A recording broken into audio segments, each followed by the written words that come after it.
Boa noite, irmãos.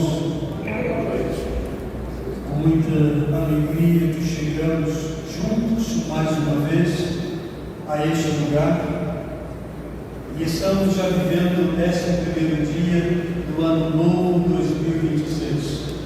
É bem verdade que é um ano que nós ainda não terminamos. Estamos começando a caminhar por esse ano novo desconhecido nosso, mas muito bem conhecido do nosso Deus. E como eu sempre me refiro que este é o lugar onde nós, juntos, na comunhão fraternal, aqui reunidos, glorificamos o nosso Deus, a Ele servimos com a nossa voz, com os instrumentos, a Ele servimos orando, lendo a palavra, intercedendo por outros, a Ele servimos, estando aqui, juntos, reunidos, para Ele adorar o nome dEle, celebrar e glorificar o nome de Jesus Cristo. Eu iniciei no primeiro domingo que o pastor seguiria uma série com o tema Servir a Deus com Excelência. E hoje vamos continuar, e depois da volta da convenção e das férias, vamos continuar com esse assunto também. Mas vamos hoje trabalhar um pouquinho mais as 3 passagens bíblicas que o pastor tomou como base para preparar essa série Servir a Deus com Excelência. A primeira passagem está lá em 1 Coríntios, capítulo 15, versículo 58. A segunda passagem está lá nos Colossenses, capítulo 3, versículos 23 e 24. E a quarta passagem está lá aos Filipenses, capítulo 4, versículo 8. E assim, irmão Bruno poderá projetar essas 3 passagens. Nós vamos ler cada uma delas. 1 Coríntios 15, 58. Aqui nós temos uma palavra de Deus por meio do servo apóstolo Paulo, falando à igreja cristã de Corinto. E por ser a palavra de Deus uma palavra viva, e é uma palavra viva, poderosa, ela segue o tempo de Deus, que é o tempo pleno. Então significa que o valor dela, lá no passado, para aquela igreja, ministrar essa palavra pelo apóstolo Paulo, também serve para nós. Por quê? Porque é a palavra de Deus. E essa palavra é viva, por isso a força dela do passado continua hoje. Porque Deus fala por meio do apóstolo Paulo ao seu povo, à igreja de Jesus Cristo, e nós somos o povo de Deus e a igreja de Jesus Cristo. Então lemos assim: portanto, meus amados irmãos, Paulo chama logo de início a atenção daquela igreja, daqueles irmãos, para o que ele vai dizer. E ele diz: sede firmes e constantes. Ele pede à igreja, sugere à igreja, aconselha a igreja, exorta a igreja a firmeza. Firmeza no quê? Firmeza na fé, firmeza no servir, prontidão, perseverança no servir a Deus. Então, sede firmes e constantes, sempre atuantes na obra do Senhor. Que detalhe interessante agora, na obra do Senhor. O que significa? A obra não é nossa. E o que nós somos nessa obra? Nós somos instrumentos nas mãos de Deus. Então Ele realiza a obra através de nós. Nós somos instrumentos usados por Deus para que Ele faça acontecer na nossa vida e na vida dos outros, por intermédio de nós, a obra que é dele. Sabendo que nele, veja só, sabendo que nele o vosso trabalho não é inútil. O que isso significa dizer para nós? Significa dizer que nada que fazemos servindo ao Senhor, eu vou chamar a palavra com excelência, é inútil para Deus. Eu fiz menção na primeira mensagem: Deus não está olhando para o que eu estou fazendo, Ele está olhando para o meu coração, procurando certificar e ver se o que estou fazendo de coração, com consagração, firme na fé e na disposição disposição minha de servir. Passemos para Colossenses 3, 23, 24. Então agora o apóstolo Paulo é usado por Deus para comunicar à igreja dos nossos irmãos do passado colossenses sobre o que a igreja precisava ouvir. E eu entendo, como já fiz mesmo há pouco, que serve a palavra para nós também hoje. O que é a palavra de Deus, e a palavra de Deus é viva, fala ao nosso coração também, como falou ao coração da igreja dos nossos irmãos em Cristo colossenses. E tudo quanto fizerdes, há pouco eu fiz menção que Deus não está olhando para o que eu estou fazendo, Ele está olhando para o meu coração. E olha só, e tudo quanto fizerdes, fazei de coração, como se fizesseis ao Senhor e não aos homens. Aqui me sugere o seguinte: mesmo o trabalho secular, lá na empresa onde você trabalha, lá no serviço que você presta a alguém ou alguma outra instituição, você está servindo a Deus. Aqui na igreja também você está servindo a Deus. Eu quero com essa série tirar a ideia de que só servimos a Deus trabalhando na igreja. Não, irmãos. Nós servimos a Deus lá fora da igreja também, no nosso trabalho. Porque o que nós fazemos lá, devemos fazer de coração, como se fizéssemos ao Senhor. Então você serve lá o seu patrão, está lá trabalhando diretamente com o seu gerente, na seção da empresa onde você trabalha, desenvolvendo o seu trabalho, produzindo o que aquela empresa produz para vender, então você está servindo a Deus.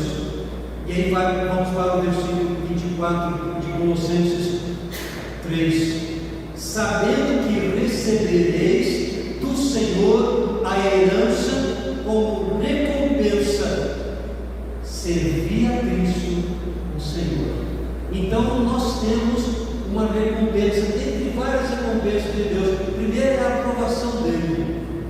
Eu entendo que quando alguém está servindo no seu trabalho, fazendo o seu melhor, dentro do que se propôs fazer, para o que foi contratado para fazer, é recompensado por Deus com a aprovação de Deus.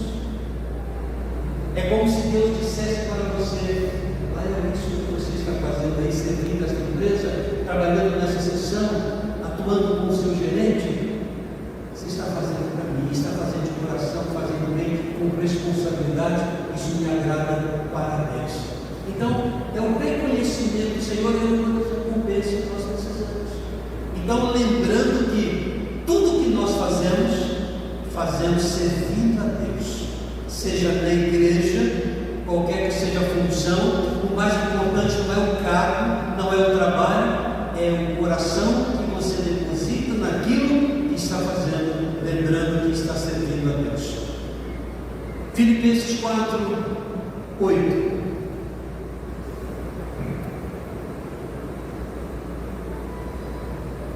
É como se o apóstolo Paulo dissesse tudo o que ele precisava dizer para essas duas outras igrejas, a de Corinto, a de Colossos e agora a de Filipos. Aquela igreja, aqueles irmãos em Cristo. Mas tem algo mais para dizer. Quanto ao mais, irmãos, considerai o trabalho de vocês sobre essas verdades, e que eu as tenho como sendo conselho e exortação. Eu vou optar por exortação, ou seja, chamar a atenção, despertar a igreja, levar o povo a lembrar, a ter consciência de que isso é importante quando servimos a Deus, onde quer que estivermos fazendo o que estivermos fazendo. Quanto mais, irmãos, tudo que é verdadeiro. Aqui me sugere que eu, como filho de Deus, servo dele, servindo a ele, eu preciso ser uma pessoa verdadeira. Então, devo abraçar e desenvolver e viver por essa virtude, a virtude da verdade, porque Deus é a verdade. honesto, tudo que é justo, tudo que é puro, tudo que é amável, tudo que é de boa fama, se há alguma virtude e se há algum louvor, nisso pensai. Meus irmãos, os irmãos verão ao longo dessa série, nós temos 9 exortações desse versículo aí. 9. Hoje vamos ver 2 delas. Mas eu quero começar mais uma vez lembrando os irmãos para guardarem excelência. O que significa essa palavra? Ainda que eu tenha procurado nos dicionários para aplicar esse contexto cristão de ser e viver, não encontrei, então eu resolvi dar o seguinte significado: um esforço contínuo visando fazer o melhor para alcançar objetivos propostos. Quando eu me proponho fazer alguma coisa, eu preciso trabalhar com excelência, porque eu me propus fazer isso. E Deus se agrada dos seus filhos servos quando buscam fazer o melhor deles. O melhor deles. E o melhor às vezes nos leva a fazer ir além do que somos capazes. E Deus nos capacita também para irmos além. Então excelência para mim significa isso. Por exemplo, você, meu irmão, não decidiu em 2026 quer participar do EBD e das programações da igreja. Ou seja, você afirmou um propósito. Então faça isso, perseguindo esse propósito com excelência, fazendo o seu melhor, dando o seu melhor, e Deus se agrada desse esforço que você empenha para cumprir o seu propósito. Seja qualquer coisa que você tenha proposto fazer em 2026 para agradar a Deus, para servir a Deus com excelência. E também entendo que essas 3 passagens que tomei como base para essa série, servir a Deus com excelência, elas nos ensinam, cada uma delas, 3 mensagens muito importantes. A primeira delas é a firmeza na fé. Nós encontramos essa mensagem no versículo 58 de 1 Coríntios 15. Firmeza na fé. A fé é a capacidade que Deus coloca em nós. É um poder que recebemos de Deus, é um dom de Deus, está em nós. Então, usar esse poder, usar a nossa fé, depositando toda a nossa confiança e nossa dependência na pessoa daquele que nos revestiu desse poder, o poder da fé. Então, firmeza na nossa fé, firmeza em Deus, firmeza na pessoa de Jesus Cristo, firmeza na palavra de Deus, firmeza em disposição para servir a Deus. Então a primeira mensagem que temos nessas 3 passagens, que elas se fundem, se conectam, é exatamente firmeza na fé, versículo 58 de 1 Coríntios 15. A segunda mensagem, a dedicação no agir, que está claro aos Colossenses capítulo 3, versículos 23 e 24. Tudo que nós fazemos para nós, procuramos fazer com dedicação. A cozinheira, lá na cozinha, com o fogão aceso e as panelas do fogão, ela procura se dedicar para fazer o melhor almoço, com aquele prato que ela propôs fazer.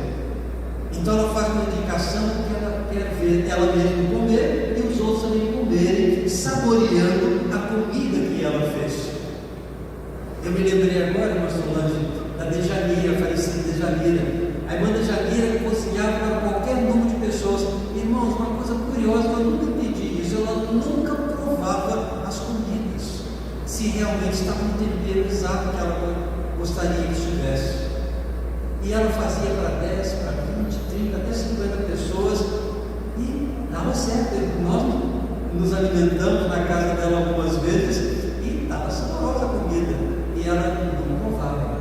Como ela fazia, o segredo ela nunca passou para a gente. Eu não sei se tinha o segredo também, né? Então, com dedicação. Então, o apóstolo Paulo chama a igreja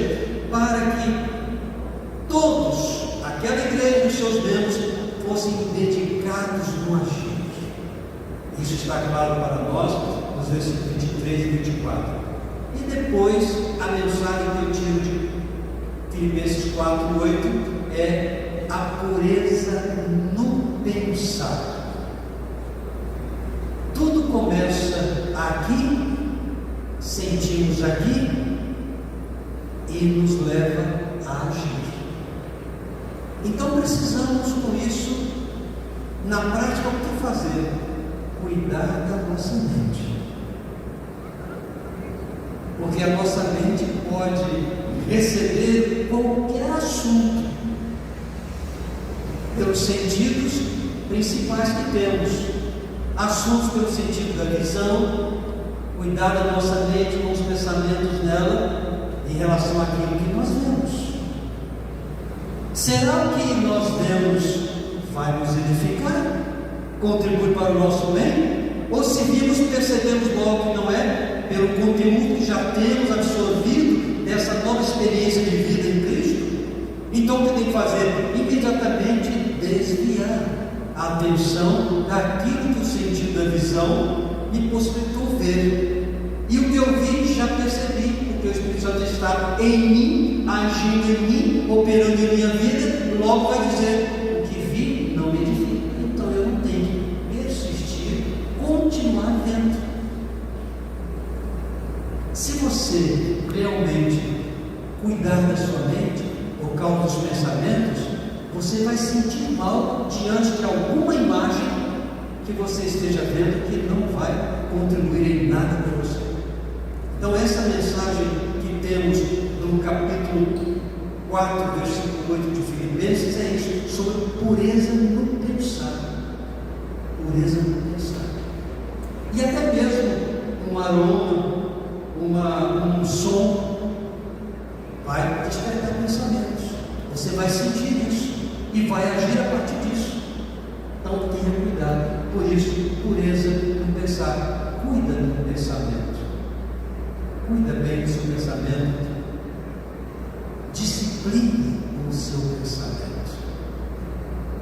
A Bíblia nos sugere que devemos pensar com a mente de Cristo. Com a mente de Cristo. Então vamos cuidar do nosso pensamento, porque isso fará bem a nós e agradaremos assim ao nosso Deus. Então essas três passagens, com essas três mensagens, juntas formam um caminho de integridade diante de Deus e falam de firmeza, propósito e foco no que realmente importa na vida do cristão. Então, quando eu passo por essas três passagens e tiro delas essas três mensagens, firmeza na fé, a dedicação no agir, a pureza no pensar, eu estou então me preparando para caminhar de acordo com uma vida de integridade diante de Deus. E eu tenho certeza que todo aquele que viveu uma experiência pessoal com Jesus, experimentou um novo nascimento, foi regenerado. Vou afirmar mais uma vez a minha fala, compreensão teológica, e não tem como ser contrário. Nós não somos reformados, nós não somos renovados, nós somos regenerados.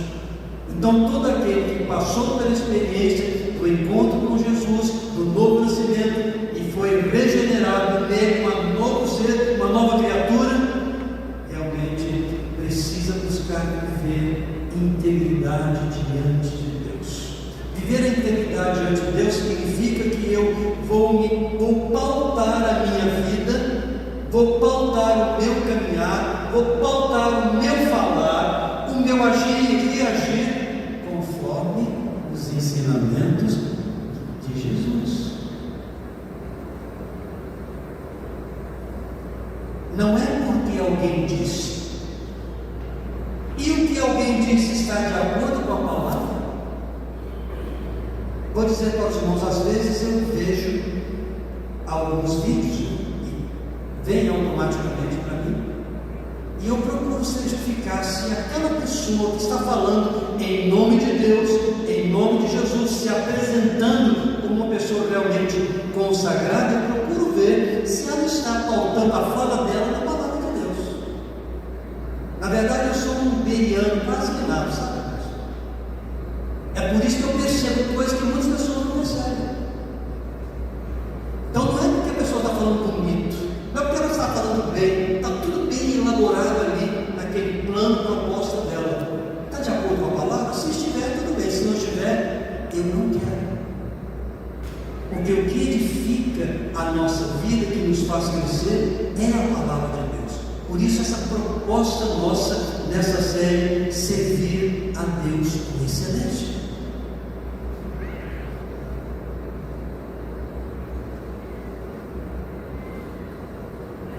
E vou então caminhando para apresentar aos irmãos os dois dos 9 das 9 exortações do apóstolo Paulo.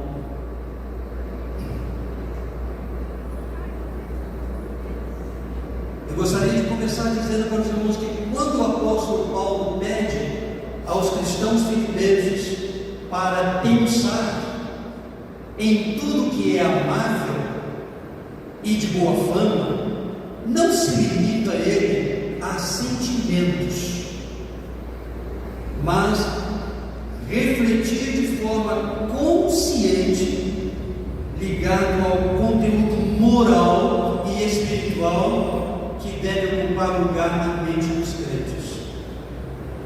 Então, esse conteúdo nosso, não importa de onde ele vem, nós devemos saber separar o que serve para edificar e o que não serve. Por isso, podemos ler qualquer coisa e vamos reter o que é bom. Isso significa disciplinar o nosso pensamento. Uma coisa certa eu posso dizer com 100% de convicção: a Bíblia é um conteúdo de 66 livros que você pode ler, e tudo que você aqui debruçar o sentido da visão e ler é conteúdo para o seu crescimento, muito mais do que qualquer outro conteúdo. A Bíblia é um conteúdo para o seu crescimento, por isso que é o livro da vida, é a palavra de Deus e a revelação de Deus.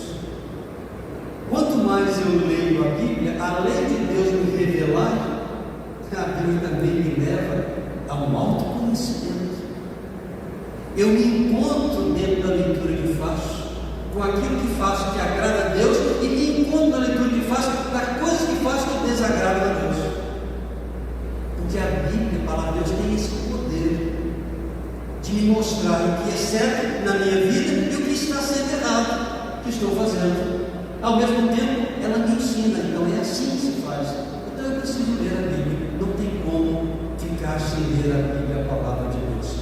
Pode ler qualquer outro livro, mas a Bíblia é a palavra de Deus. E esse livro realmente ajuda você, ajuda a mim a caminharmos de acordo com uma vida de integridade diante do nosso Deus. Ainda ele está afirmando, o apóstolo Paulo, quando mantemos nossos pensamentos nesses valores, nosso comportamento se alinha ao caráter de Cristo Jesus.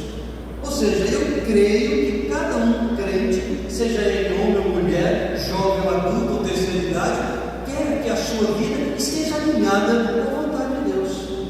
Mas como eu posso alinhar a minha vida com a vontade de Deus? Somente conhecendo a palavra dele. É pela leitura que ele me fala como eu devo alinhar a minha vontade à vontade dele. É simples assim. O que eu não devo e não posso, de forma alguma, é transferir essa minha responsabilidade para o meu líder na igreja, ou para qualquer líder espiritual, até mesmo da web. Não devo fazer isso. Eu lembro, eu cresço. Por isso, o slogan de 2012, Bíblia, eu leio, eu creio. O inverso é verdadeiro. Se eu a leio, é porque eu creio nela. Bíblia, eu leio. Então, aí vem o segundo slogan: todo dia Bíblia. Significa, é um livro que eu devo ler todo dia. Deve ser o livro de cabeceira de cada um dos irmãos de cada um de nós. Hoje eu recebi uma mensagem de uma pessoa que me acompanha na leitura no Alface da Bíblia, esses anos todos, pedindo permissão para colocar o nome de uma pessoa que trabalha com ele. Claro que eu dei permissão. Não precisa ser da igreja para ler a Bíblia comigo. Pode me acompanhar outras pessoas, da igreja e não da igreja. Então pode sim, se você tem alguém que quer acompanhar, pode dar o nome dessa pessoa ou o telefone que será adicionado à lista e receberá todo domingo o plano semanal da leitura da Bíblia em um ano. Se você tem outro plano, também leia. O importante é que você leia a Bíblia. Leia a Bíblia, a palavra de Deus. Isso é importante. Não precisa seguir o meu plano, pode seguir outros também. Tem muitos por aí.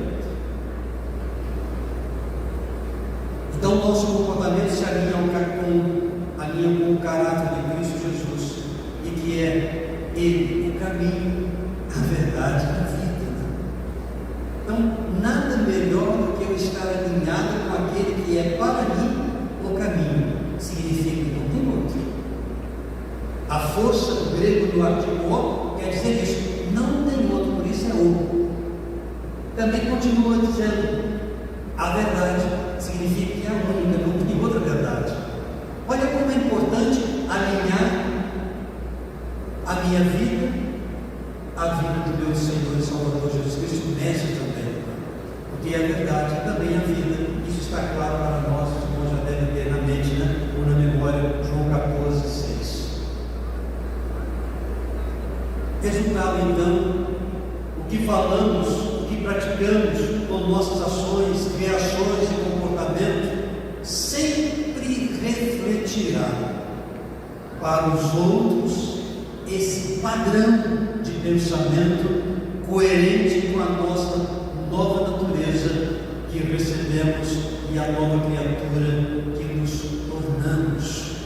Ou seja, em Cristo Jesus fomos feitos nova natureza e também novas criaturas. Isto é, para viver de acordo com Ele, que pelo poder do Espírito Santo gerou em nós essa nova natureza e nos fez novas criaturas.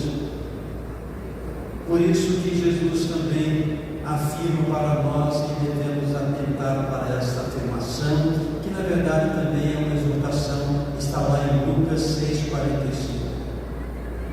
A boca fala do que está cheio o coração. Do que nós estamos enchendo o coração?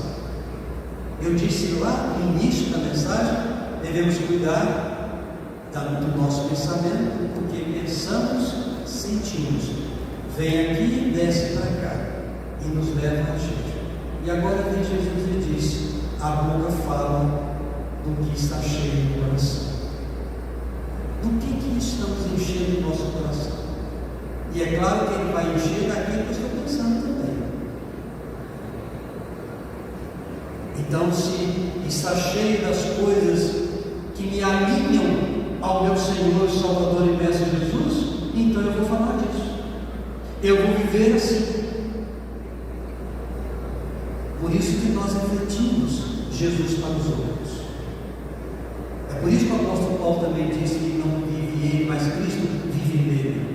Isso aplica a cada um de nós também. Daí que eu preciso, então, com essa série, receber, aprender e colocar em prática esses valores ou virtudes cristãs de vida, que significa que não acontece automaticamente. Ou seja, não tem como de forma automática eu sei que estou propondo aos irmãos pela palavra de Deus a viver. Eu preciso receber, eu preciso aprender, eu preciso colocar em prática. Está aqui, mas se eu não buscar, como vou saber? Eu posso até ouvir de alguém que fala a palavra, que compartilha a palavra, que comunica a palavra, que semeia a palavra. Eu posso, mas eu tenho de Deus a oportunidade de eu mesmo abrir e ler e aprender e colocar em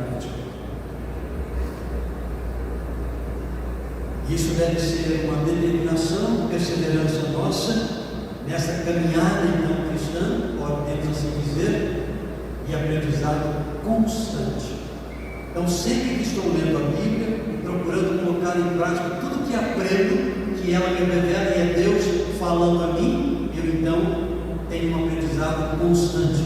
Enquanto Jesus não chega, enquanto Ele não vier, enquanto não for o dia da sua vinda, eu preciso aprender a viver de acordo com a vontade de Deus que está expressa na sua palavra.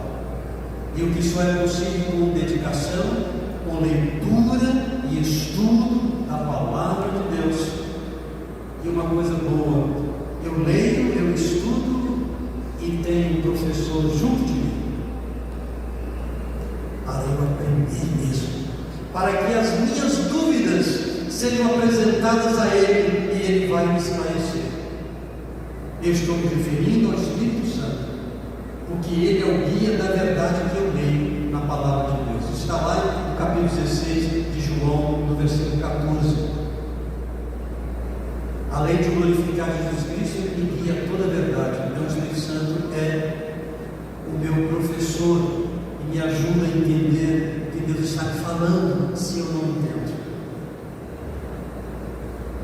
Eu às vezes fico assim, constrangido por algumas pessoas.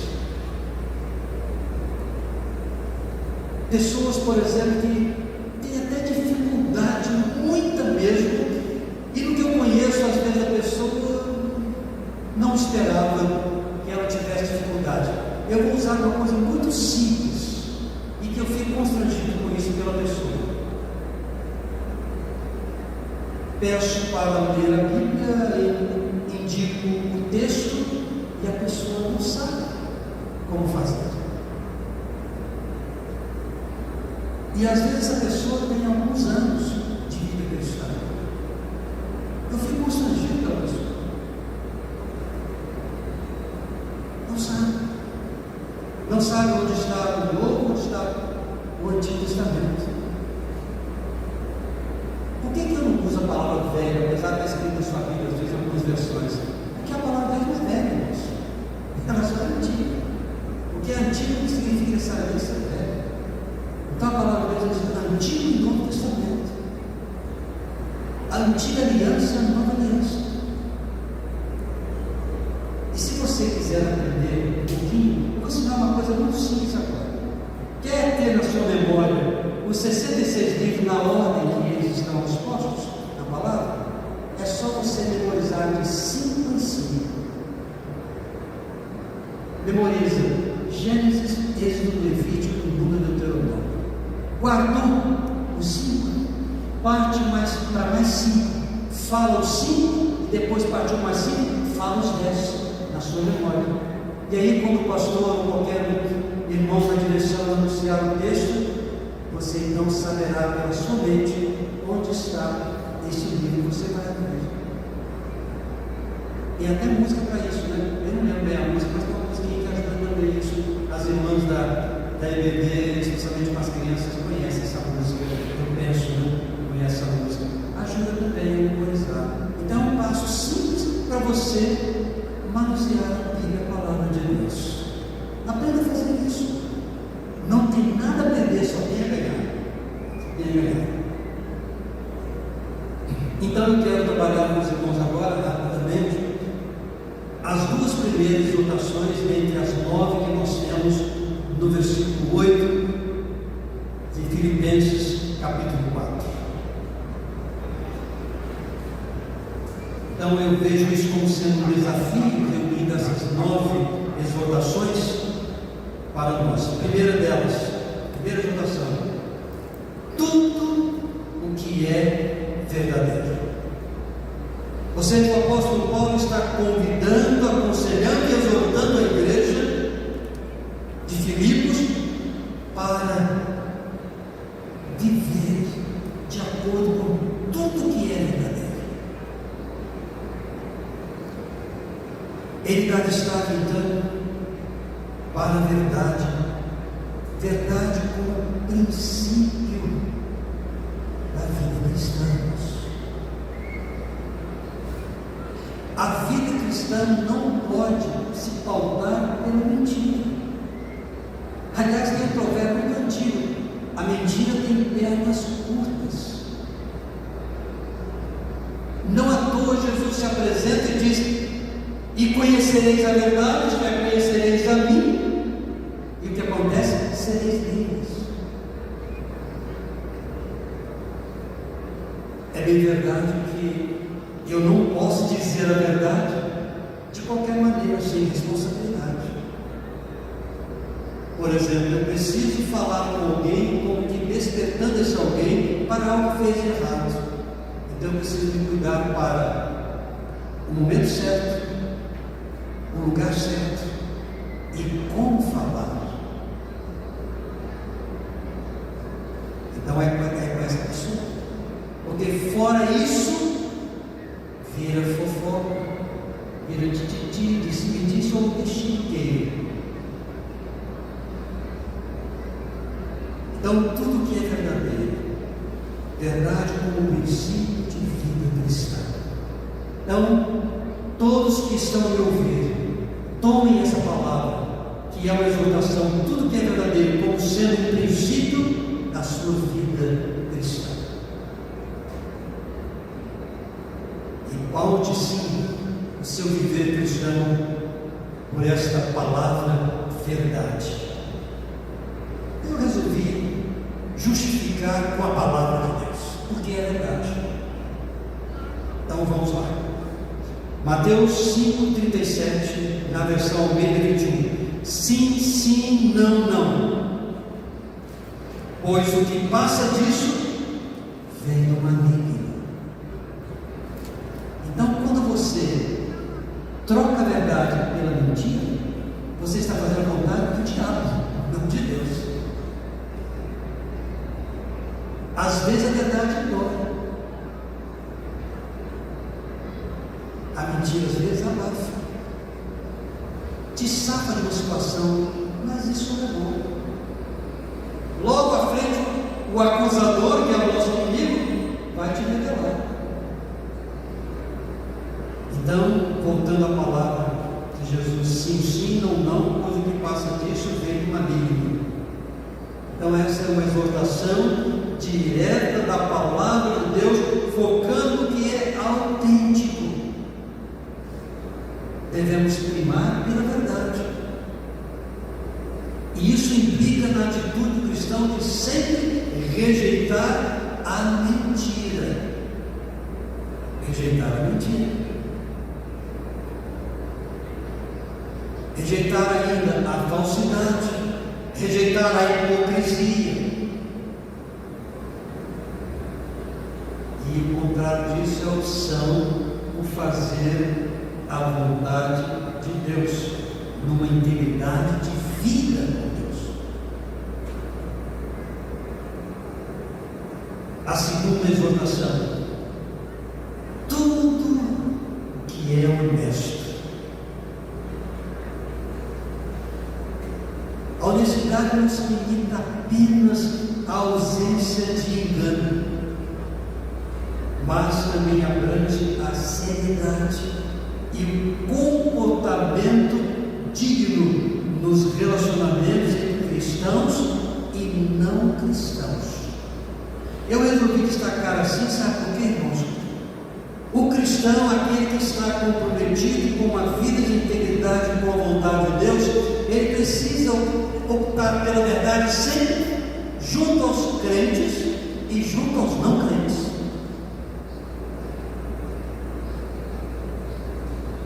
Os não crentes precisam olhar para nós e, quando falarmos, ter valor no que falamos. Por quê? Porque nós temos um compromisso com a palavra de viver com um padrão de vida e integridade com a vida com Deus pela verdade.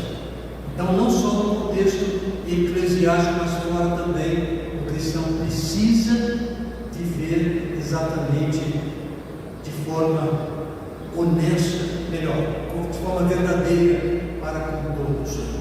A segunda, então, tudo que é honesto. Então essa honestidade, como já vimos, né, não se limita apenas à ausência de engano, mas também abrange a seriedade e o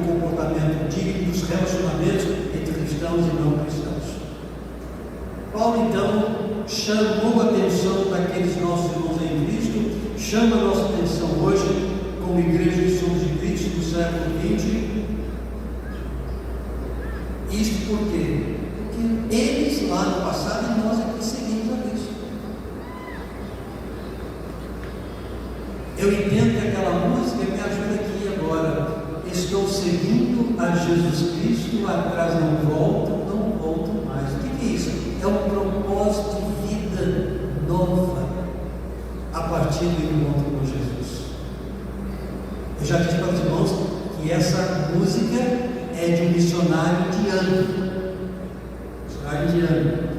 E realmente o cristão se propõe a viver assim. Estou seguindo desde o encontro com Jesus, estou seguindo a Jesus Cristo, atrás não volto mais.